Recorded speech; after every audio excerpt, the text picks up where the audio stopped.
ശാസ്ത്രീയ അഥർവവേദ പഠനം ക്ലാസ് 188. ഇന്ന് നമ്മൾ നോക്കുന്നത് കാണ്ഡം 6 അനുഭാഗം 4 സൂക്തം 40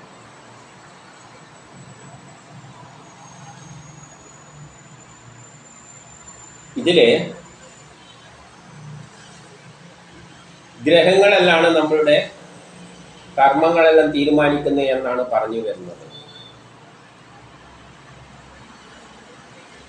അതായത് നമ്മൾ എന്ത് കർമ്മം ചെയ്യുന്നുണ്ടെങ്കിലും അത് ഒരു സമയത്തിൻ്റെ അടിസ്ഥാനത്തിലാണ് ചെയ്യുന്നതെന്ന് സൂക്ഷ്മമായി നിരീക്ഷിച്ചാൽ മനസ്സിലാകും. കാരണം നമ്മൾ രാവിലെ എണീക്കുന്ന സമയം തന്നെ നമുക്കൊരു സമയം നിശ്ചയിച്ചിട്ടാണ് തീരുമാനം. എപ്പോൾ ചിലവർ 7 മണിക്ക് അടുപ്പിച്ചെണീക്കും, ചിലവരൊരു 10 മണി വരെ കിടന്നുറങ്ങും, ചിലവർ രാവിലെ ഒരു 3:30 എണീക്കുന്ന പാർട്ടികളുണ്ടാകും. അപ്പോൾ എല്ലാവർക്കും ഒരു സമയമുണ്ട്. ക്ലോക്കിൽ നോക്കിയിട്ടാണ് എല്ലാം പ്ലാൻ ചെയ്യുന്നത്. ഒരു കറി അടുപ്പത്ത് വെച്ച് കഴിഞ്ഞാൽ ഏകദേശം ഇത്ര സമയം കൊണ്ട് ചൂടാവുന്ന അവർക്കൊരു കണക്കുണ്ട്. അങ്ങനെ അത് ചൂടാവും. ഇതെല്ലാം സമയമായിട്ട്. അതുകൊണ്ടാണ് കമ്പ്യൂട്ടർ ഉണ്ടാക്കുമ്പോൾ കമ്പ്യൂട്ടറിൻ്റെ അകത്തൊരു ചെറിയ ക്ലോക്കുണ്ട്. ആ ക്ലോക്കുമായിട്ട് സിങ്ക്രണൈസ് ചെയ്തിട്ടാണ് എല്ലാ കാര്യങ്ങളും പോകുന്നത്. നമ്മളൊരു വീട് വെക്കുമ്പോൾ അതിനൊരു പ്ലാനുണ്ട്. തറ കെട്ടാൻ ഇത്ര സമയം പിടിക്കും, ഒരു കോൺക്രീറ്റ് ചെയ്ത് കഴിഞ്ഞാൽ ആ കോൺക്രീറ്റ് ഉറക്കാൻ വേണ്ടിയിട്ട് ഒരു സമയമുണ്ട്. ആ സമയമെല്ലാം കണക്കൂട്ടിയിട്ടാണ് ഒരു വീട് ഇത്ര മാസം കൊണ്ട് തീർക്കും എന്നെല്ലാം പറയുന്നത്. പ്രൊജക്ട് പീരീഡ് എന്നെല്ലാം പറയും. നമ്മൾ സ്കൂളിലാണെങ്കിലും ടൈമുണ്ട്. 10 മണിക്ക് വരണം, 3/4 മണിക്കൂറോ മറ്റോ ആണ് ഒരു ഒന്നാമത്തെ പീരീഡ്. പിന്നെ ഒരു 10 മിനിറ്റ് റെസ്റ്റ്, അങ്ങനെയെല്ലാം ഉണ്ടല്ലോ. ഇതെല്ലാം ടൈമിൻ്റെ അടിസ്ഥാനത്തിലല്ലാതെ ഒരു സംഗതിയും നടക്കില്ല. ടൈം അനുസരിച്ചാണ് എല്ലാം പ്ലാൻ ചെയ്യുന്നത്. പ്ലാനിങ് ഇല്ലാതെ ഒന്നും നടക്കില്ല. പ്ലാനും സമയവുമായിട്ട് ബന്ധിപ്പിച്ചിട്ടാണ് നടക്കുന്നത്. അപ്പോൾ കഴിഞ്ഞ സൂക്തത്തിൽ നമ്മൾ കണ്ട് പ്രപഞ്ചം സൃഷ്ടിക്കുമ്പോഴും ഒരു സമയം വെച്ചിട്ട് തന്നെയാണ് സൃഷ്ടി നടത്തുന്നത്. നിർഗുണമായ ബ്രഹ്മത്തിൽ നിന്നും കണങ്ങൾ ഉണ്ടാകുന്നു, ആറ്റങ്ങൾ ഉണ്ടാകുന്നു, പിന്നെ അത് പ്രപഞ്ചമായി മാറുന്നു. പിന്നെ കൃതയുഗം, ത്രേതായുഗം, ദ്വാപരയുഗം, കലിയുഗം, ഇങ്ങനെ 4 യുഗങ്ങളിലൂടെയാണ് അവസാനം ഒരു സുന്ദരമായ ലോകം ഉണ്ടാക്കുന്നത്. അപ്പോൾ ഒരു പ്ലാനുണ്ട്. ആ പ്ലാനിനാണ് പരമാത്മാവ് എന്ന് നമ്മൾ കഴിഞ്ഞതിൽ കണ്ടു കഴിഞ്ഞു. ഇതിൽ വേദപഠന ക്ലാസ്സിലെല്ലാം പറഞ്ഞ കാര്യങ്ങളാണ് വീണ്ടും ആവർത്തിക്കുകയാണ്. അപ്പം ആ ഒരു പ്ലാൻ ഉണ്ടെങ്കിൽ അതിനൊരു സമയമായിട്ട് ബന്ധിപ്പിച്ചുകൊണ്ടാണ് ആ പ്ലാന് പ്രവർത്തിക്കുന്നത്. പ്ലാനാണ് പ്രേരക ശക്തി. കഴിഞ്ഞ പറഞ്ഞ പോലെ ഒരു വീട് വെക്കുമ്പോൾ ആ വീടാണ് പ്രേരിപ്പിക്കുന്നത്. ഇങ്ങനെയെല്ലാം അല്ല, വീടല്ല, ആ പ്ലാനാണ് പ്രേരിപ്പിക്കുന്നത്. വീട് ഇങ്ങനെയെല്ലാം മുന്നോട്ടേക്ക് പോകണമെന്ന്. ഒരു ബഡ്ജറ്റാണ് ആ വർഷത്തെ കാര്യങ്ങൾ ഇങ്ങനെയെല്ലാം പോകണമെന്ന് തീരുമാനിക്കുന്നത്. ഒരു ഫാക്ടറിയിലുള്ള പ്രൊഡക്ഷൻ പ്ലാന്, മാർക്കറ്റിംഗ് പ്ലാന് എന്നെല്ലാം പറഞ്ഞിട്ട് കുറേ പ്ലാനുകളുണ്ട് ഒരു സ്ഥാപനത്തിൽ. അതിനനുസരിച്ചാണ് അവർ പ്ലാൻ ചെയ്തു പോകുന്നത്. ഇതെല്ലാം സമയം അടിസ്ഥാനമാക്കിയാണ്. അപ്പോൾ പ്രപഞ്ചം ഉണ്ടാകുന്നതും പ്രപഞ്ചവും ഓരോ പ്ലാൻ അനുസരിച്ച് തന്നെയാണ് മുന്നോട്ടേക്ക് പോകുന്നത്. അപ്പോൾ അതിനൊരു സമയമുണ്ട്. പ്ലാന് സമയമായിട്ട് ബന്ധിപ്പിച്ചാണ് പോകാൻ പറ്റുള്ളൂ. ഈ സമയം എന്നെല്ലാം പറയുന്നത് നമ്മളെ സമയമായാലും പ്രപഞ്ചത്തിൻ്റെ സമയമായാലും ഈ സമയം എല്ലാവർക്കും ഒന്ന് തന്നെയാണ്, ഒരേ സിസ്റ്റമാണ്. അത് പ്ലാനറ്റ്സിൻ്റെ മൂവ്മെൻ്റ് അനുസരിച്ചാണ് ക്രമീകരിച്ചിരിക്കുന്നതെന്ന് കാണാം. നമ്മൾ ഒരു ദിവസം എന്ന് പറയുമ്പോൾ ഭൂമി ഒരിക്കൽ അതിൻ്റെ അച്ചുവണ്ടിൽ കറങ്ങുന്ന സമയമാണ്. നമ്മൾ ഒരു വയസ്സ് എന്ന് പറയുമ്പോൾ, ഒരു വർഷം എന്ന് പറയുമ്പോൾ ഭൂമി സൂര്യന് ചുറ്റുന്ന ഒരു സമയമാണ്. ഒരു മാസം എന്ന് പറയുന്നത് 30 ഡിഗ്രി ചുറ്റുന്നതാണ്. അപ്പം ഗ്രഹങ്ങളുടെ ചലനമാണ് ക്ലോക്ക്. നമ്മൾ ക്ലോക്കിൽ നോക്കുന്നത് പോലെ യഥാർത്ഥത്തിൽ ക്ലോക്കിൽ നോക്കേണ്ട ആവശ്യമില്ല.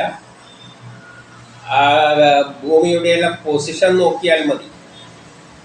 അതുകൊണ്ടാണ് പണ്ട് കാലത്ത് ക്ലോക്കൊന്നും ഉണ്ടായിരുന്നില്ല. ഒരു കമ്പ് നാട്ടിയിട്ട് ആ സൂര്യൻ്റെ വെളിച്ചം ചായയെല്ലാം നോക്കിയിട്ടാണ് സമയം തീരുമാനിച്ചിരുന്നത്. അപ്പം യഥാർത്ഥത്തിൽ ടൈം എന്ന് പറയുന്നത് പ്ലാനറ്റ്സിന്റെ ചലനവുമായിട്ടാണ് ബന്ധപ്പെട്ട് കിടക്കുന്നത്.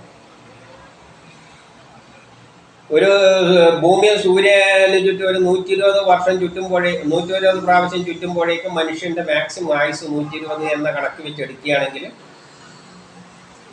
അവൻ അത്ര വരെ ജീവിക്കാനാണ് ഏകദേശം പ്ലാൻ ചെയ്ത് വെച്ചിരിക്കുന്നത്. ചെറിയ വ്യത്യാസം അങ്ങോട്ടും ഇങ്ങോട്ടെല്ലാം വരും. ആവശ്യം കഴിയുമ്പോൾ അതിന് മുമ്പിൽ തീയും ചെയ്യുക, അത് വേറെ കാര്യം.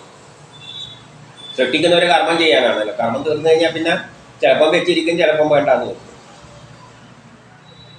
അപ്പം അതുമെല്ലാം പ്ലാൻ അനുസരിച്ചാണ് പോകുന്നത്. നമ്മളെ പ്രായം കൂടുന്നതും നമ്മൾ പ്രായപൂർത്തിയാവുക എന്നെല്ലാം പറയുന്നില്ലേ, അതിനൊരു സമയമുണ്ട്. ഭൂമി അത്രയും പ്രാവശ്യം സൂര്യനെ ചുറ്റിയാലേ പൂർണ്ണ വളർച്ചയെത്തുകയുള്ളൂ. ഒരു കുട്ടി മുട്ടുകുത്തണ്ടിക്കൽ ഒരു സമയമുണ്ട്. ഗ്രഹം അത്രയും ചലിക്കണം. ഭൂമി അത്രയും ഡിഗ്രിയിൽ ചലിക്കുമ്പോഴേ ഏകദേശം ആ മുട്ടുകുത്തുന്ന അവസ്ഥയിൽ എത്തുകയുള്ളൂ. അല്ലാതെ കുറേ ഭക്ഷണം കൊടുത്തുകൊണ്ടൊന്നും കാര്യം നടക്കില്ല. അപ്പം ഇതിനെല്ലാം ഒരു ടൈമുമായിട്ട് ഗ്രഹങ്ങളുടെ ചുറ്റുമായിട്ട്, അപ്പം ഗ്രഹങ്ങളെല്ലാം തന്നെയാണ് അവരുടെ ചലനമാണ് സമയത്തെ ഡിസൈഡ് ചെയ്യുന്നത്. കാലം സമയം ഗ്രഹങ്ങളുടെ ചലനവുമായിട്ടാണ് ബന്ധപ്പെട്ട് കിടക്കുന്നത്. അതിനനുസരിച്ചാണ് ഇവിടെ ഋതുക്കളെല്ലാം ഉണ്ടാകുന്നത്. സൂര്യൻ ഉദിക്കുന്നതും അസ്തമിക്കുന്നതും എല്ലാം അതുപോലെ തന്നെയാണ്. ഉദിക്കുമ്പോൾ പക്ഷികൾ ഒരു ഭാഗത്തേക്ക് വരും, അസ്തമിക്കുമ്പോൾ തിരിച്ചിങ്ങോട്ടേക്ക് വരും. ഇതെല്ലാം രാത്രിയാകുമ്പോൾ മറ്റേ ചില ജീവികൾ പുറത്തേക്ക് ഇറങ്ങും, മനുഷ്യൻ പോയി കിടന്നുറങ്ങും. ഇങ്ങനെ എല്ലാം ഒരു ക്രമമെല്ലാം സൂര്യൻ്റെ ചലനവുമായിട്ട്, സൂര്യൻ്റെ സൗരയൂഥത്തിലെ ഗ്രഹങ്ങളുടെ ചലനമെല്ലാമായിട്ടാണ് ബന്ധപ്പെട്ട് കിടക്കുന്നത്. അതാണ് സമയത്തിന് ആധാരം. അപ്പം അതുമായിട്ട് പ്ലാൻ ചെയ്തിട്ടാണ് മനുഷ്യൻ്റെ കർമ്മങ്ങൾ, ഈ ലോകത്തിലുള്ള എല്ലാം സൃഷ്ടിസ്ഥിതി സംഹാരം എല്ലാം പ്ലാൻ ചെയ്തിരിക്കുന്നത് ഗ്രഹങ്ങളുടെ ചലനവുമായിട്ട് ബന്ധപ്പെട്ടാണ്. അപ്പോൾ ഈ സൗരയൂഥം മാത്രമല്ല, ലോകത്തിലെ മുഴുവൻ നമുക്കും സമയം ഇപ്പം വാച്ചിലെ സമയം തന്നെയാണ്. വാച്ചിൽ ആ പ്ലാനറ്റ്സിൻ്റെ മൂവ്മെൻറ്റുമായിട്ടാണ് സിങ്ക്രണൈസ് ചെയ്തിരിക്കുന്നത്. അപ്പോൾ ഈ സിസ്റ്റവും പ്രപഞ്ചം മുഴുവനുള്ള ആ പ്രപഞ്ചഘടനയുടെ സിസ്റ്റവും എല്ലാം ഒരേ സമയക്രമം തന്നെയാണ്. സമയം എല്ലാവർക്കും ഒരുപോലെയാണ്. ഇപ്പം പ്രപഞ്ചം ഇല്ലെങ്കിലും സമയം തന്നെയാണ്.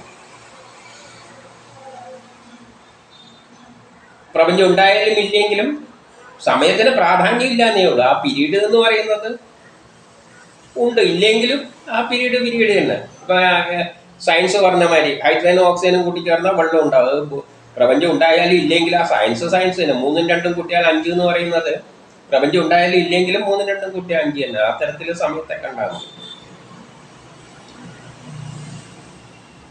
അപ്പോൾ നമ്മളുടെ എല്ലാ കാര്യങ്ങളും ഗ്രഹങ്ങളുടെ ചലനം അല്ലെങ്കിൽ സമയവുമായിട്ട് ബന്ധിപ്പിച്ചിട്ടാണ് പ്ലാൻ ചെയ്തിരിക്കുന്നത്. പരമാത്മാവെന്ന പ്ലാനിലൂടെയാണ് എല്ലാ കാര്യങ്ങളും ഇവിടെ നടക്കുക. പരമാത്മാവ് എന്നത് ഒരു പ്ലാനാണ്, വീട്ടിൻ്റെ പ്ലാന് മാറ്റി. അതിനനുസരിച്ചാണ് വീട് നിർമ്മാണം നടക്കുക.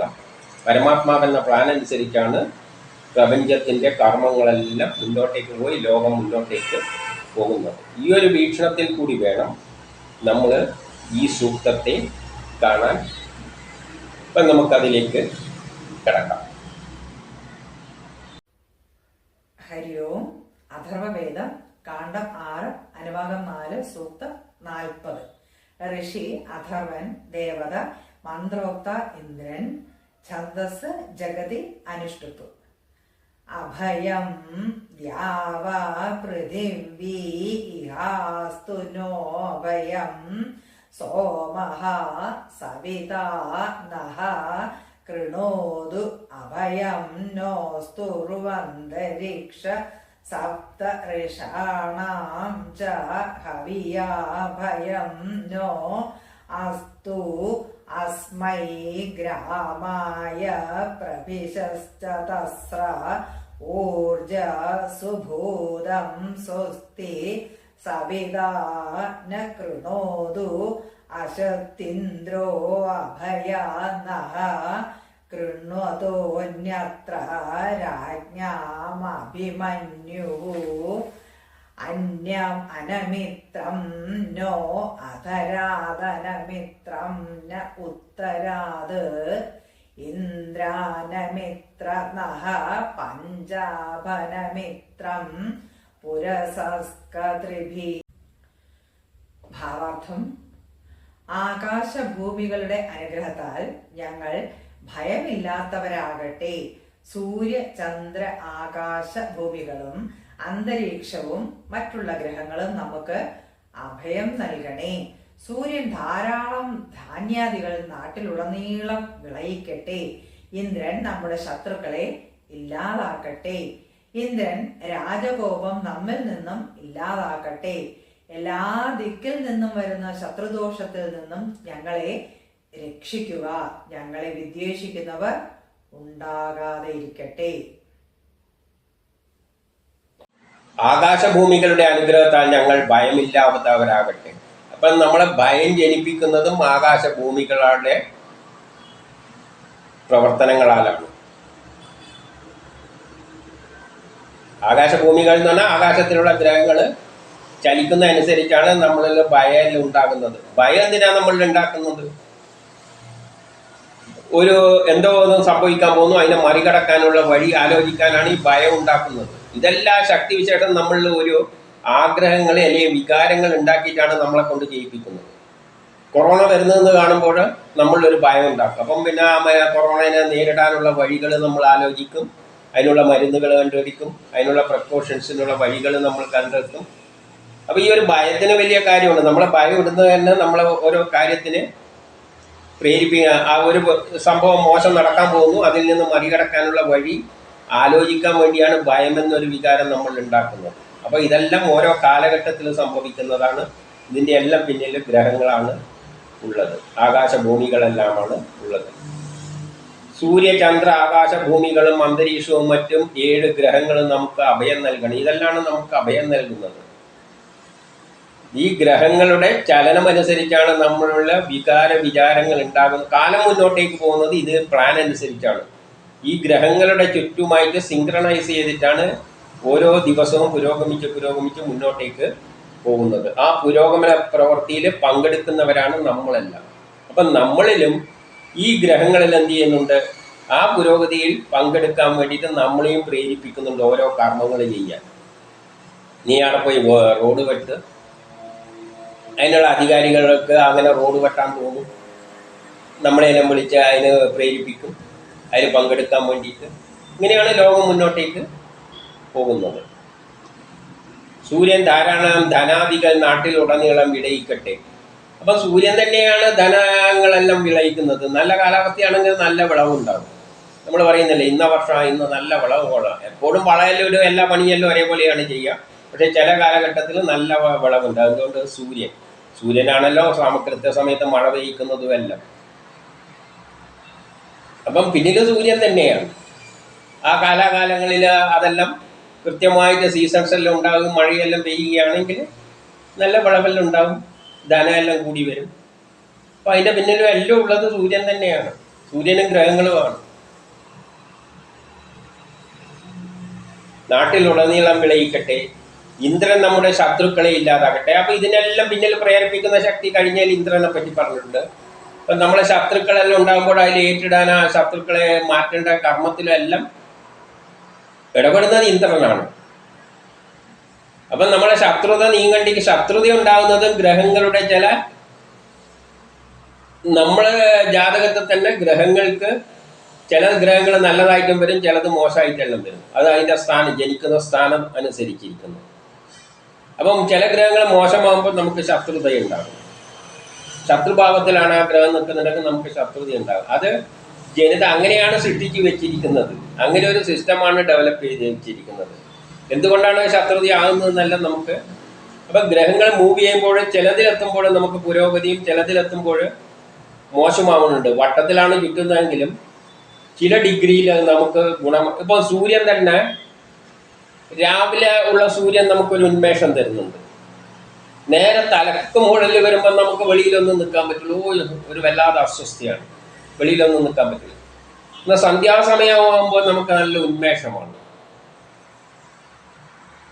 അപ്പൊ സൂര്യൻ എപ്പോഴും ഒരേ സൂര്യൻ തന്നെയാണ്. പക്ഷെ ഓരോ ഡിഗ്രിയിൽ നിൽക്കുമ്പോൾ നമ്മൾ അതിലുണ്ടാക്കുന്ന വിചാരങ്ങൾ വ്യത്യസ്തമാണ്. അതുപോലെ നമ്മളെ ശരീരത്തെ സ്വാധീനിക്കുന്നത് വ്യത്യസ്തമാണ്. ഇപ്പം ചില ഗ്രഹങ്ങൾ നമ്മൾ ജനിക്കുന്നതിൻ്റെ ആ തീയിൽ കുരുത്തത് തീയിൽ പാടില്ല എന്ന് പറഞ്ഞിട്ടില്ല. അതേപോലെ ജനിക്കുന്ന സമയത്തുള്ള ഗ്രഹങ്ങളുടെ സ്വഭാവം അനുസരിച്ച് ചില സ്ഥലങ്ങളിൽ എത്തുമ്പോൾ നമുക്ക് നല്ലതാവും, ചില സമയത്ത് പക്ഷെ അതിന് ആ സ്ഥലം കടന്നു പോയാലേ പറ്റൂ. 360 ഡിഗ്രിയിൽ ഇങ്ങനെ ചുറ്റിയല്ലേ പറ്റൂ. ചിലയിടത്തെത്തുമ്പോൾ നല്ലതും ചിലയിടത്തെത്തും മോശമുണ്ട്. ഏതുപോലെ സൂര്യൻ ചിലയിടത്തെത്തുമ്പോൾ നല്ലതുണ്ട്, രാവിലെ നല്ലത് തന്നെയാണ്, വൈകുന്നേരം നല്ലത് തന്നെയാണ്. പക്ഷെ നട്ടുച്ചക്ക് നമ്മളധികം പുറത്തൊന്നും ഇറങ്ങാൻ ഇഷ്ടപ്പെടില്ല. അതേപോലെ തന്നെ ഗ്രഹങ്ങൾ ഓരോ സ്ഥാനത്ത് നിൽക്കുമ്പോൾ നമുക്ക് എത്തുമ്പോൾ നല്ലതുണ്ട്, ചില സ്ഥലത്ത് വരുമ്പോൾ മോശമുണ്ട്. അതങ്ങനെയാണ് പ്ലാൻ ചെയ്ത് വെച്ചിരിക്കുന്നത്. അപ്പോൾ എന്ത് വേണം, നമുക്ക് ചില സമയത്ത് ശത്രുക്കൾ ഉണ്ടാകും. അപ്പോൾ ഇന്ദ്രൻ നമ്മുടെ ശത്രുക്കളെ ഇല്ലാതാക്കട്ടെ. ഇതിനെല്ലാം അതിനനുസരിച്ച് നമ്മളിലുണ്ടാകുന്ന മാറ്റങ്ങൾക്കെല്ലാം പിന്നിൽ ഒരു ശക്തി വിശേഷമുണ്ട്. ആ പ്ലാൻ അനുസരിച്ച് ഇതിനെല്ലാം ഏകോപിപ്പിക്കുന്ന ഒരു ശക്തി, അതാണ് ഇന്ദ്രൻ. അപ്പം ഇന്ദ്രൻ നമ്മൾ എന്ത് ചെയ്യട്ടെ, ശത്രുക്കളെ ഇല്ലാതാക്കട്ടെ എന്ന് പറയാണ്, അപേക്ഷിക്കുകയാണ്. ഇന്ദ്രൻ രാജകോപം നമ്മിൽ നിന്നും ഇല്ലാതാക്കട്ടെ. നമുക്ക് രാജാവിൽ നിന്ന്, ഗവൺമെന്റുകളിൽ നിന്നല്ല ശത്രുത ഉണ്ടാകുന്നുണ്ടെങ്കിൽ അതല്ലേ ഇതുകൊണ്ട് സംഭവിക്കുന്നതാണ്. ഗ്രഹങ്ങൾ മോശമായി വരുമ്പോൾ നമ്മളെ ഭരണാധികാരികൾ നമുക്ക് ദോഷമായി തീരും, നമുക്ക് കഷ്ടപ്പാടുണ്ടാകും. അപ്പോൾ ഇതെല്ലാം മാറ്റണ്ടെങ്കിൽ ഇന്ദ്രൻ സഹായിക്കട്ടെ. നമ്മൾ എന്തെങ്കിലും കർമ്മങ്ങൾ ചെയ്തിട്ടാണ് അതിൽ നിന്ന് മറികടക്കാൻ ശ്രമിക്കുക. അപ്പം നമ്മളെ സഹായിക്കേണ്ടിക്ക് അവിടെ ആര് വേണം, ഇന്ദ്രൻ വരണം. ഇപ്പം നാട്ടിലെ മുഴുവൻ ദാരിദ്ര്യം, വെള്ളം പോലും കുടിക്കാനില്ല. അപ്പം നമ്മൾ എന്ത് ചെയ്യുക, എന്നാൽ പിന്നെ ഭൂമി ഒന്ന് കുഴിച്ചു നോക്കാമെന്ന് വെച്ച് മാന്തുമ്പോൾ വെള്ളം കിട്ടണ്ടെങ്കിൽ ഈ മാന്താൻ സഹായിക്കുന്നതിലെല്ലാം ആ കർമ്മത്തിൽ ആര് ഉണ്ട്, കോർഡിനേറ്റ് ചെയ്തിട്ട് ഇന്ദ്രനും ഉണ്ട്. അപ്പം ചിലപ്പം മാന്തുമ്പോൾ കുറേ അടി കിട്ടുമ്പോൾ ചിലപ്പം വെള്ളം കിട്ടിയേക്കാം. അപ്പം അതിനെല്ലാം പിന്നിൽ കൂട്ടു നിൽക്കുന്നത് ഇന്ദ്രനാണ്. അതുകൊണ്ട് രാജകോപം നമ്മിൽ നിന്നും ഇല്ലാതാകട്ടെ, എല്ലാ ദിക്കിൽ നിന്നും വരുന്ന ശത്രുദോഷത്തിൽ നിന്നും ഞങ്ങളെ രക്ഷിക്കുക. അപ്പോൾ ഈ ശത്രുതയെല്ലാം ഈ ഗ്രഹങ്ങളുടെ ചലനവും എല്ലാമായിട്ട് ബന്ധപ്പെട്ട് കിടക്കുന്നു എന്ന് പറയുകയാണ്. ഗ്രഹങ്ങൾ ചില സ്ഥലത്ത് വരുമ്പോൾ അത് ശത്രുത രൂപത്തിലാണ്, നമ്മളെ ശത്രുക്കൾ വർദ്ധിക്കും. ഇതെല്ലാം അത്തരത്തിലാണ് പ്ലാൻ ചെയ്ത് വെച്ചിരിക്കുന്നത്. അത് മനഃപൂർവ്വം നമ്മളെ ദ്രോഹിക്കാൻ വേണ്ടിയൊന്നല്ല. കാരണം സിസ്റ്റം അങ്ങനെയാണ്, ദ്വയമായിട്ടാണ് സൃഷ്ടിച്ചിരിക്കുന്നത്. ഒരു സ്ഥലത്ത് നല്ലതാ വരുമ്പോൾ ഒരു സ്ഥലത്ത് അത് മോശമായി ആക്ട് ചെയ്യും. എല്ലാം ദ്വയമാണ്. നല്ല ഉണ്ടെങ്കിൽ മോശമുണ്ട്, മിത്രമുണ്ടെങ്കിൽ ശത്രുവുണ്ട്. അപ്പം ഈ ഗ്രഹങ്ങൾ ചലിക്കുന്നതനുസരിച്ച് ഓരോ സ്ഥാനത്ത് വരുമ്പോൾ അത് മിത്ര സ്വഭാവം കാണിക്കുമ്പോൾ വേറെ സ്ഥലത്ത് വരുമ്പോൾ അത് ശത്രു സ്വഭാവം കാണിക്കും. അപ്പോഴും നമുക്ക് ശത്രുതയും ജീവിതത്തിലെ രോഗങ്ങളും എല്ലാം ഉണ്ടാകും. അങ്ങനെ ഒരു അതുകൊണ്ടാണ് ജീവിതം തന്നെ പാപമാണെന്ന് പറഞ്ഞത്. ജീവിക്കുക എന്ന് പറഞ്ഞത് പാപികളാണ്. ഇങ്ങനെ ഒരിക്കൽ സുഖം കിട്ടുമ്പോൾ ഒരിക്കൽ ദോഷവും കിട്ടുന്നുണ്ട്, വന്നുകൊണ്ട് പോകുന്നുണ്ട്. ജീവിതം ഇങ്ങനെയാണ്. ചിലപ്പോൾ ഉയർച്ചയിലെത്തും, ചിലപ്പോൾ അടുത്ത നിമിഷത്തിൽ താഴ്ചയിലെത്തും. ഇതിൽ നിന്നെല്ലാം മുക്തി നേടണമെങ്കിൽ നമുക്ക് ഞാനെന്ന വികാരം നശിക്കണം. അതാണ് ബ്രഹ്മസാക്ഷാത്കാരം. അത് പക്ഷേ ആ ശക്തി വിചാരിച്ചാലേ നടക്കുള്ളൂ. കാരണം നമ്മളെ കൊണ്ട് ജോലി ചെയ്യിപ്പിക്കാനാണെങ്കിലാണ് നമ്മൾ ഞാനെന്നൊരു വികാരം ഉണ്ടാക്കുന്നത്. അതിൻ്റെ ഒരാഗ്രഹം ഇട്ട് തരും, നമ്മളതിൻ്റെ പിന്നാലെ പോകും. നമുക്ക് ജോലി തീർന്നാൽ മാത്രമേ ആഗ്രഹങ്ങൾ ഉണ്ടാക്കില്ല. നമ്മളെ സൃഷ്ടിച്ചിട്ട് ജോലി ചെയ്യാനാണ്. ജോലി തീർന്നു കഴിഞ്ഞാൽ പിന്നെ ആഗ്രഹം ഉണ്ടാക്കില്ല. ജോലി ചെയ്യേണ്ടിക്ക് ഓരോ ആഗ്രഹം ഉണ്ടാക്കും. അതുകൊണ്ടാണ് സുഖനിദ്രയിൽ നമുക്ക് ആഗ്രഹങ്ങളൊന്നുമില്ല, ഞാനെന്ന ചിന്തയുമില്ല. നമ്മൾ ജോലി ചെയ്യാൻ വേണ്ടിയിട്ട് ഞെട്ടി ഉണരുമ്പോഴാണ് ഞാനെന്നൊരു ചിന്തി ഇട്ടുകൊണ്ട് നമ്മളെ എണീപ്പിക്കുന്നത്. എന്നിട്ട് ഓരോ ആഗ്രഹങ്ങൾ ഇട്ട് തരും, നമ്മളതിൻ്റെ പിന്നാലെ പോകും. അതിലൂടെ ലോക പുരോഗതി നടക്കുന്നുണ്ട്. ചിലപ്പോൾ നമ്മൾ ചെയ്യുന്ന ലോകത്തിന് എതിരായിട്ടും വരും. കാരണം കർമ്മങ്ങൾ ദ്വയമാണ്, ശുഭകർമ്മമുണ്ട്, പാപകർമ്മമുണ്ട്. ചിലപ്പോൾ നമ്മൾ ചെയ്യുന്നത് ശുഭമായിരിക്കും, ചിലപ്പം ചെയ്യുന്നത് പാപമായിരിക്കും. അതും ഗ്രഹങ്ങളുടെ ചലനവുമായിട്ട് ബന്ധിപ്പിച്ചിട്ടുണ്ട്. ഇങ്ങനെ ഒരു വലിയ കോംപ്ലിക്കേറ്റഡ് സിസ്റ്റമാണിത്. എന്നിട്ട് എന്ത് പറയുന്നു, ഞങ്ങളെ വിദ്വേഷിക്കുന്നവർ ഉണ്ടാകരുത്. നമുക്ക് വിദ്വേഷം ഇതെല്ലാം ഉണ്ടാകുന്നത് ഏതിലൂടെയാണ്? ഈ ഗ്രഹങ്ങളുടെ ചലനം അനുസരിച്ചാണ് ഉണ്ടാകുന്നത്. അത് ഓൾറെഡി പ്ലാൻ ചെയ്ത് അങ്ങനെയേ പോവുകയുള്ളൂ. ആ അവസരങ്ങളിൽ നമുക്ക് ദോഷങ്ങളും ശത്രുതയും എല്ലാം ഉണ്ടാകുമ്പോൾ നമ്മൾ അതിനെ മറികടക്കാനുള്ള തന്ത്രങ്ങൾ നമ്മൾ സ്വയം ആലോചിച്ചോളണം. ഇപ്പം സൂര്യൻ തലക്ക് മുകളിൽ നിൽക്കുമ്പോൾ വെയിലത്ത് പുറത്തു പോയി നിന്നിട്ട് എനിക്ക് വെയിൽ കൊള്ളാൻ പാടില്ല എന്ന് ആലോചിച്ചുകൊണ്ട് കാര്യമില്ല. അപ്പം നമ്മൾ എന്ത് ചെയ്യണം? ആ സമയത്ത് നമ്മൾ വഴി ആലോചിച്ചോണം. പല വീട്ടിൻ്റെ അകത്താറ്റം കയറിയിരിക്കണം. അതിനുള്ള ബുദ്ധിയെല്ലാം നമുക്ക് തന്നിട്ടുണ്ട്. കൊറോണ വരുമ്പോൾ കൊറോണ ചില സമയത്തെല്ലാം രോഗാണുക്കൾ കൂടി വരുന്ന സമയം ഉണ്ടാകും. അപ്പോൾ നമ്മളതിന് മറികടക്കാനുള്ള വഴികൾ ചിന്തിച്ചോളും. ബുദ്ധി ഉപയോഗിച്ച് പ്രവർത്തിക്കണം. ബുദ്ധി ഉപയോഗിച്ച് പ്രവർത്തിക്കുമ്പോൾ ആരെ സഹായം വരും? ഇന്ദ്രന്റെ സഹായം വരും. അതുകൊണ്ടാണ് ഇന്ദ്രനെ ഇവിടെ പിടിച്ചിട്ടിരിക്കുന്നത്. നമ്മളോട് ഇന്ദ്രനോടാണ് പറയുന്നത്. അപ്പോൾ ഓരോ കാലം മോശമായി വരുമ്പോൾ നമ്മൾ എന്ത് ചെയ്യണം? നമ്മുടെ ബുദ്ധി ഉപയോഗിച്ച് അതിനെ തരണം ചെയ്യാനുള്ള വഴികൾ ആലോചിക്കണം. വഴികൾ ആലോചിക്കുമ്പോൾ എന്തെങ്കിലും കർമ്മങ്ങൾ, അതിനുള്ള വഴികൾ കർമ്മങ്ങൾ ചെയ്യുമ്പോൾ ഇന്ദ്രൻ അവിടെ വരും. ഇന്ദ്രൻ അത് സാധിപ്പിക്കുകയാണെങ്കിൽ നമ്മൾ സയൻസിന്റെ അടിസ്ഥാനത്തിൽ കർമ്മം ചെയ്യണം. അതും ആ പ്ലാൻ അനുസരിച്ച് തന്നെയായിരിക്കണം. നമുക്ക് രക്ഷപ്പെടാനുള്ള യോഗം കൂടി ഉണ്ടെങ്കിലേ അത് ഇന്ദ്രൻ സാധിപ്പിച്ചു തരും. അല്ലാതെ നമുക്ക് ശത്രു രോഗം വന്ന് മരിക്കണം എന്നുള്ള അവസ്ഥയിലാണെങ്കിൽ നമ്മൾ മരുന്ന് എടുത്ത് കഴിച്ചുകൊണ്ട് മരിക്കാതിരിക്കുന്നില്ല. നമ്മൾ മരിക്കാനുള്ള സമയമായി. ഇപ്പൊ ഇന്ദ്രന് മരുന്ന് കൊടുത്തോണ്ടൊന്നും ഇന്ദ്രൻ രോഗം മാറ്റിയില്ല. ഇന്ദ്രൻ നോക്കും, ഇവൻ ഇനി ആയുസ് എന്നും വേണോ, കുറെ കാലം കൂടി ജീവിക്കണമെന്ന് ചോദിച്ചു കഴിഞ്ഞാൽ ഇന്ദ്രൻ ആ മരുന്നെടുത്തിട്ട് നമ്മൾ ബുദ്ധിപരമായിട്ട് ഒരു മരുന്ന് ഉപയോഗിക്കുന്നു. ഇന്ദ്രൻ ശരി ഇവന് ജീവിക്കാനുണ്ടെന്ന് വെച്ചാൽ ഇന്ദ്രൻ ആ മരുന്ന് ആക്റ്റീവായിട്ട് പ്രയോഗിച്ചിട്ട് നമ്മളെ രോഗത്തു നിന്ന് മുക്തി നേടിത്തരും, ശത്രുക്കളിൽ നിന്ന് മുക്തി നേടിത്തരും. എല്ലാം എന്തിനെ ആശ്രയിച്ചിരിക്കുന്നത്? ആ പ്ലാൻ അനുസരിച്ച് ഇരിക്കുന്നത്. നാളെ ഭാവിയിൽ നമ്മൾ എങ്ങനെ മുന്നോട്ട് പോകണം അതിന് അനുസരിച്ചിരിക്കുന്നു. ഇതെല്ലാം എന്തുമായിട്ടാണ് ബന്ധപ്പെട്ടിരിക്കുന്നത്? ആ പരമാത്മാവെന്ന പ്രപഞ്ച സൃഷ്ടിക്ക് പിന്നിലുള്ള ആ പ്ലാനാണ്. ആ പ്ലാന് സമയവുമായിട്ടാണ് ബന്ധിപ്പിച്ചിരിക്കുന്നത്. ആ സമയം ഗ്രഹങ്ങളുമായിട്ടാണ് ബന്ധിപ്പിച്ചിരിക്കുന്നത്. അപ്പം നമുക്കിങ്ങനെ ശത്രുതയെല്ലാം വന്നുകൊണ്ടിരിക്കും. നമുക്ക് രക്ഷപ്പെടേണ്ടെങ്കിൽ നമ്മൾ ബുദ്ധി ഉപയോഗിച്ചിട്ട് കർമ്മങ്ങൾ ചെയ്യുക. അത് സയൻസിൻ്റെ അടിസ്ഥാനത്തിൽ ചെയ്യുക. സയൻസിൻ്റെ അടിസ്ഥാനത്തിൽ ചെയ്ത് കഴിഞ്ഞാൽ ഇന്ദ്രൻ ഇടപെടും. എന്നിട്ടും കാലം നമുക്ക് സപ്പോർട്ടീവ് ആണെങ്കിൽ ഇന്ദ്രൻ നമ്മളെ ഈ ദുഃഖങ്ങളെല്ലാം ഇല്ലാതാക്കി തരും. അപ്പം നമ്മൾ ആശ്രയിക്കേണ്ട വ്യക്തിവിശേഷം ഏതേനാണ്? നമ്മളെ ബുദ്ധിയെയും ശാസ്ത്രത്തെയും അത് പ്രയോഗിക്കുമ്പോൾ നമ്മളെ സഹായിക്കുന്ന ഈ പ്രേരക ശക്തിയായ ഇന്ദ്രനെയും.